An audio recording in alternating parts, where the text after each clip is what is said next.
السلام علیکم، میں محمد تبارک، آپ دیکھ رہے ہیں دین رسالت۔ دوستو، آج سنت کی اہمیت کے موضوع سے متعلق چند باتیں آپ حضرات کے سامنے پیش کرنا چاہوں گا اور امید کروں گا کہ آپ حضرات پوری ویڈیو بغور سماعت فرمائیں گے۔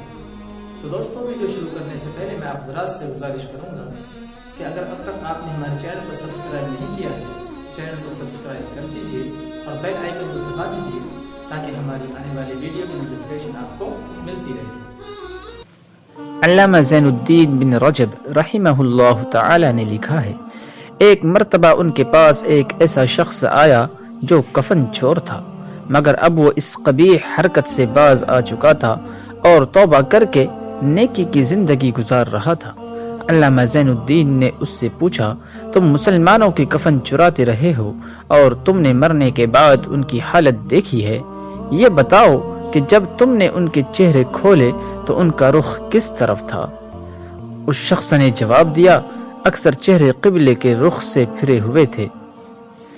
حضرت زین الدین رحمہ اللہ تعالی کو بڑا تعجب ہوا، کیونکہ دفن کرتے ہوئے تو مسلمان کا چہرہ قبلہ رخ کیا جاتا ہے۔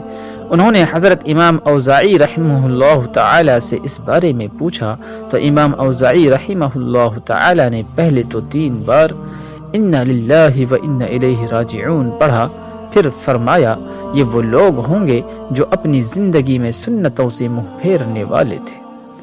حضرات صحابہ کرام رضوان اللہ علیہم اجمعین کے یہاں اس کا امتیاز نہیں تھا کہ کون سی سنت چھوٹی ہے اور کون سی بڑی ہے، بلکہ ان کے نزدیک ہر سنت عظیم ترین تھی، اس لیے وہ تمام سنتوں پر عمل کرنے کا اہتمام کرتے تھے۔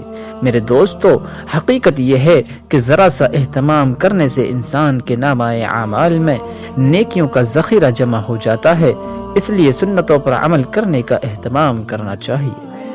اللہ رب العزت سے دعا ہے کہ اللہ تعالی ہم سب مسلمانوں کو تاجدار ختم نبوت حضور اکرم صلی اللہ علیہ وسلم کی پیاری پیاری سنتوں سے محبت اور ان پر عمل کرنے کی توفیق عطا فرمائے، آمین یا رب العالمین۔ تو دوستو، اگر ہماری یہ ویڈیو آپ حضرات کو پسند آئی ہو تو ویڈیو کو لائک اور شیئر ضرور کر دیجیے۔ اسی کے ساتھ میں محمد تبارک اجازت چاہتا ہوں، انشاءاللہ پھر ملاقات ہوگی ایسے ہی دلچسپ ویڈیو کے ساتھ۔